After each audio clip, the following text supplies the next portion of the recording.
तो सभी को नमस्ते प्रणाम। मैं आपका अपना ठाकुर प्रखर सिंह और रात के 10 बज चुके और कहानी का जो सिलसिला है बदस्तूर जारी है। आज की कहानी शुरू करो उससे पहले आप तमाम लोगों के लिए एक अपडेट कि आज थोड़ा सा स्टूडियो का सेटअप आपको चेंज लगेगा और जो लोग मुझे पहले से देखते हैं उनको ये सेटअप थोड़ा बहुत याद होगा।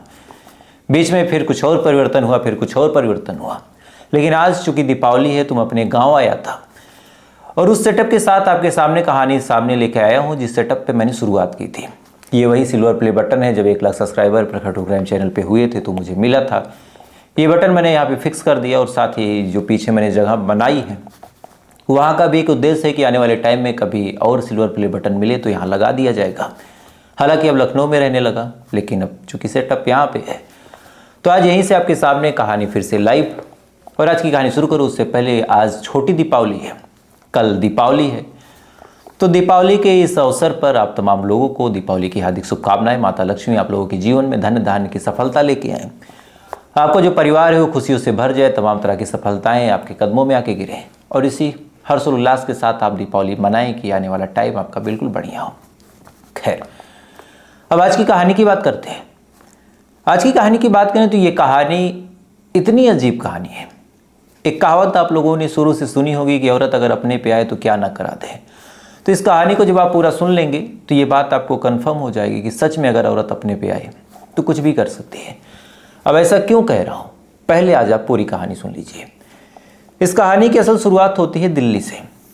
दिल्ली में एक जगह लगती है प्रताप नगर और इसी प्रताप नगर में एक शख्स रहा करता था जिसका नाम था आकाश। आकाश एक ठीक ठाक परिवार से संबंध रखता, ठीक ठाक उसकी ज़िंदगी थी। धीरे धीरे बड़ा हुआ, बड़ा जब हो गया तो इसी दौरान धीरे धीरे उसने दुनिया देखनी शुरू की और इसी दौरान उसकी मुलाकात एक लड़की से होती है जिस लड़की का नाम था शालिनी। शालिनी इसी प्रताप नगर से थोड़ी दूर एक जगह है अमरपुरी और इसी अमरपुरी में एक जगह लगती है नबी करीम। इसी नबी करीम के आसपास की रहने वाली शालिनी एक दिन उसको इत्तेफाक से आकाश ने देखा। देखने के बाद उसे शालिनी बड़ी अच्छी लगी। उसके बाद फिर वो पीछा करने लगा इस उम्मीद में कि कभी शालिनी से बात बन जाए तो तमाम चीज़ें बिल्कुल ठीक हो जाए। एक दिन मौका देख के फिर उसने शालिनी को रोका और रोकने के बाद अपने दिल की बात बोल दी। अब शालिनी से जब दिल की बात आकाश ने बोली तो शुरुआत में शालिनी को कोई दिलचस्पी नहीं थी, लेकिन धीरे धीरे जब काफ़ी एफर्ट आकाश ने डाला तो इसी दौरान फिर शालिनी का भी मन हो गया। मन होने के बाद शालिनी ने भी एक्सेप्ट कर लिया। इसके बाद दोनों एक दूसरे को पसंद करने लगे, फिर प्यार हो गया। उसके बाद एक दूसरे के साथ जीने भरने की कस्में, एक दूसरे के साथ ज़िंदगी बिताने की तमाम उम्मीद। उसके बाद प्लान बना कि हम लोग शादी कर लें। अब आमतौर पे हमारे हिंदुस्तान के परिवार में अगर कोई लड़का या फिर कोई लड़की ये बोले कि हम शादी करना चाहते हैं, मुझे कोई लड़का पसंद है या फिर कोई लड़की पसंद है, तो ये बात न परिवार वालों को कभी एक्सेप्ट होती है, ना ही समाज वालों को एक्सेप्ट होती है। एक बारात जो दूर से आए, दूर से आने के बाद लड़का चाहे जैसा हो उसका स्वागत पूरे गांव के लोग करेंगे, लेकिन अगर लड़की अपने मन से कोई लड़का पसंद कर ले और कह दे कि शादी इसी से करूंगी, तो फिर पूरा गांव उस बारात समेत उसके आसपास के तमाम लोग को ऐसी हीन भावना से देखेगा कि न जाने इसने कौन सा क्राइम कर दिया। बहरहाल आकाश ने जब अपने घर पर ये बात बोली तो आकाश के माँ बाप को वो लड़की पसंद नहीं आई, उन्होंने मना कर दिया। लेकिन इधर आकाश के ऊपर शालिनी के प्यार का भूत सवार था। उसने कसम खा रखी कि भाई शादी करूंगा तो फिर शालिनी से ही करूंगा। इसके बाद जब परिवार वाले नहीं मानते तो फिर ज़बरदस्ती परिवार वालों के खिलाफ जाके आकाश और शालिनी एक दूसरे के साथ शादी कर लेते हैं। शादी करने के बाद अब रहे कहाँ, चूँकि जो माँ बाप थे उन्होंने तो मना कर दिया और कहा कि भाई हमारे पास नहीं आना है, तो फिर इन्होंने एक किराए का कमरा लेना सही समझा। अब चूँकि जो शालिनी थी वो अमरपुरी में नबी करीम एक जगह है जहाँ पे रहा करती थी, उस इलाके के बारे में उसको ठीक ठाक जानकारी थी। तो उसने आकाश से कहा कि तुम क्यों परेशान होगे, एक काम करो, आओ इसी नबी करीम इलाके में कुछ लोग हैं, उनके घरों में किराए पे कमरे उठते हैं, वहाँ पे ले लो। ये बात जब आकाश सुनता है, ये बात उसको समझ में आ जाती है। उसके बाद आकाश आ गया। आने के बाद आकाश ने एक शख्स से बातचीत की और बातचीत करने के बाद किराए पे कमरा ले लिया। अब आकाश किराए पे कमरा ले लेता है, उसके बाद अपनी पत्नी शालिनी के साथ इसी किराए के कमरे में रहने लगता है। रहने के साथ साथ दोनों के जो दाम्पत्य जीवन का सिलसिला था वो भी आगे बढ़ा। आगे बढ़ने के साथ फिर दोनों एक दूसरे के प्यार में और सीरियस हुए। शादीशुदा ज़िंदगी भी मुकम्मल हुई। 2 बच्चे हो गए। 2 बच्चे हो गए। अब पूरा परिवार खुश। कहीं ना कहीं आकाश के माँ बाप भी अपने नाती पोतों का मुंह देखने के लिए तरसते रहे, लेकिन इधर चूँकि शुरुआत में माँ बाप ने एक्सेप्ट नहीं किया तो फिर आकाश हो चाहे सालनी, उनको फिर वापस लौटना नहीं था। धीरे धीरे वक्त आगे बढ़ता चला गया। इसी दौरान सालनी की ज़िंदगी में एक लड़का आता है। दरअसल सालनी जिसके घर में रहा करती थी, सालनी और आकाश, उसका नाम था आंसू। आंसू देखने में बेहद स्मार्ट, बेहद बढ़िया पर्सनालिटी वाला। अब आकाश चूँकि अपने माँ बाप के खिलाफ जाके एक लड़की को अपने साथ रख रहा था, बच्चे हो गए थे, तो पालने पोसने के लिए उसने फिर रिक्शा चलाना भी शुरू कर दिया था। तो इसी दौरान आकाश अक्सर घर से बाहर रहता और सालनी घर पे अकेली। तभी धीरे धीरे आंसू से नज़दीकियाँ बढ़ गई। नज़दीकियाँ बढ़ने के साथ साथ दोनों के बीच प्यार हो गया। प्यार जब हो गया तो चूँकि अब पति बाहर है, घर पे कोई है नहीं, तो मिलने जुलने का सिलसिला बदस्तूर जारी रहा। ना कोई दिक्कत, ना कोई डिस्टर्ब करने वाला, ना कुछ करने वाला। लेकिन कहते हैं ना कि इसको या मुझको छिपाए छुपता नहीं है। धीरे धीरे जब आंसू और शालिनी की रंगरलियाँ बढ़ती चली गई तो फिर आकाश को इसके बारे में भनक लग गई। अब आकाश को जब इसके बारे में भनक लगी तो कायदे से आकाश ठगा जा चुका था। एक लड़की जिसके लिए उसने अपने परिवार को छोड़ा, एक लड़की जिसके लिए उसने अपने सगे संबंधियों को छोड़ा, आज वो लड़की किसी और से प्यार कर रही थी। ये बात बर्दाश्त हुई नहीं आकाश को। बर्दाश्त ना होने की वजह से फिर आकाश ने मना करना शुरू किया, विरोध किया, अपनी पत्नी को डांटा फटकारा। कायदे से कोई समझदार महिला होती, गलती सबसे हो जाती है, लेकिन अगर कोई समझदार होता है तो पहली गलती पे बैकअप कर लेता है, उसके बाद पीछे हट जाता है। लेकिन सालनी तब तक आंसू के प्यार में भी सीरियस हो गई थी। आंसू के प्यार में सीरियस होने के बाद आंसू से कहती कि तुम मुझे अपने साथ ले चलो, मुझे आकाश के साथ नहीं रहना। फिर क्या, आंसू सालनी और उसके दोनों बच्चों को अपने साथ लेके पंजाब निकल जाता है। ये दोनों पंजाब में रहने लगते हैं। रहने के दौरान धीरे धीरे जो सालनी है वो आंसू के भी करीब आई। शारीरिक संबंध बने। शारीरिक संबंध बनने के बाद फिर आंसू से भी सालनी प्रेग्नेंट हो गई। उसके पेट में कई महीने का बच्चा था। लेकिन एक चीज़ आप जान लीजिए कि कोई भी हो, वो प्यार केवल अपने बच्चे को कर सकता है, किसी और के नहीं। तो धीरे धीरे फिर आंसू ने भी अपना असली रंग दिखाना शुरू किया। उसने कहा कि जो आकाश का बच्चा है वो मेरा बच्चा नहीं, मैं इसको क्यों पालूं? 2 बच्चों की बोझ को लेकर तुम आके मेरे ऊपर बैठ गए, इसको हटाओ, इसको इसके बाप के पास भेजो। इसी दौरान जो बच्चे थे उन्होंने फिर कुछ शरारत और बदमाशियां करनी शुरू कर दी।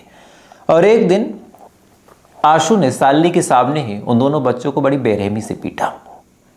अब जैसे ही उन बच्चों को बेरहमी से पीटा, तब माँ की जो ममता थी वो निकल के सामने आई और उसको पता लगा कि शायद आंसू बढ़िया आदमी नहीं है। लेकिन तब तक वो प्रेग्नेंट हो चुकी थी। लेकिन अब क्या करे, दोनों बच्चों को मरता छोड़ नहीं सकती थी। अपने आप को संभालती है, संभालने के बाद अपने बच्चों को अपने साथ लेती है, वापस दिल्ली आती है। दिल्ली आने के बाद पहली बार वो अपने ससुराल प्रतापनगर जाती है। प्रतापनगर पहुंचने के बाद सबसे पहले अपने सास ससुर से माफ़ी मांगती है और बताती है कि ऐसी ऐसी बात है, मेरे पेट में एक बच्चा है, लेकिन वो आपके बेटे आकाश का नहीं, आशु का है, लेकिन आप मुझे शरण दे दो। ये बात जब सालनी बोलती है, कोई भी होता मना कर देता, लेकिन आकाश के माँ बाप कहते हैं कि चलो ठीक है। आकाश भी मान जाता है कि चलो ठीक है, तुमसे गलती हो गई, लेकिन मैंने तुमसे प्यार किया था। आके वो महिला रहने लगती है। इधर जब आशु वहाँ अकेला हो गया तो वापस अपने घर पे आ गया। तमाम चीज़ें बिल्कुल ठीक चल रही थी। लेकिन इसी दौरान अब दीपावली आ जाती है। दीपावली आने के बाद अचानक से फिर सालनी का मन हुआ कि क्यों ना मैं मायके चली जाऊँ। उसके पहले आकाश ने अपने बच्चों के लिए कपड़े उपड़े भी खरीद लिए थे। सालनी ने कहा कि मुझे मायके जाना है। आकाश ने कहा कि ठीक है, दीपावली है, चली जाओ। तैयारियां होती हैं। दीपावली के एक दिन पहले सालनी तैयार होती है। आकाश अपने ही रिक्शा में बैठाता है अपने बच्चों को और इनको बैठाने के बाद लेके निकलता है। उसके बाद अपनी ससुराल यानी आकाशपुरी में जो नबी करीम जगह है वहाँ पे पहुँचता है। वहाँ पे पहुँचने के बाद फिर वो जैसे उतरता है, थोड़ी देर पे उसको आंसू खड़ा दिखाई देता है। जैसे ही आंसू उसको देखता है, आंसू नाराज होता है, सालनी को गाली देने लगता है और कहता है कि तूने मुझे धोखा दिया, तू मुझे पंजाब छोड़ के वापस अपने पति के पास आ गई। इतना बोल के गाली के साथ आंसू ने हमला कर दिया। लड़ाई हो गई। इसी दौरान आंसू ने एक खंजर निकाला। खंजर निकालने के बाद आंसू उस खंजर को लेके सालनी की तरफ दौड़ता है। बीच में पति आ जाता है, लेकिन पति को वो झिटक देता है। उसके बाद खंजर से ताबड़तोड़ वार अपनी प्रेमिका और उसके कोख में पलने वाले अपने बच्चे पे करता है। ताबड़तोड़ वार होने के बाद सालनी गिर गई बेहोश। इसके बाद उसने अगला हमला आकाश पे किया और दोनों बच्चे खड़े होकर तमाशा देख रहे हैं। चौराहे पे ये पूरा कांड हो रहा। जब आकाश पे हमला हुआ तो आकाश ने भी फिर चाकू छीन लिया। चाकू छीनने के बाद फिर आकाश ने आंसू पे हमला कर दिया। आंसू के जिस्म पे भी ताबड़तोड़ वार, वो भी गिर गया। इसी बीच किसी ने पुलिस को फोन कर दिया। पुलिस भागी भागी आई। आने के बाद जब उसने नब्ज टटोली और तमाम चीज़ों को देखा जब, तो पता चला कि सालनी और उसके पेट में पलने वाले बच्चे की ऑन द स्पॉट मौत हो चुकी है। साथ ही आंसू जो इस पूरे कत्लेआम का जिम्मेदार था, उसकी भी मौत हो गई। साथ ही जो आकाश है वो जिंदगी और मौत के बीच जूझ रहा। लिहाजा फौरन आकाश को लेके हॉस्पिटल जाया गया। जाने के बाद अभी भी आकाश जो है वो जिंदगी और मौत के बीच जूझ रहा।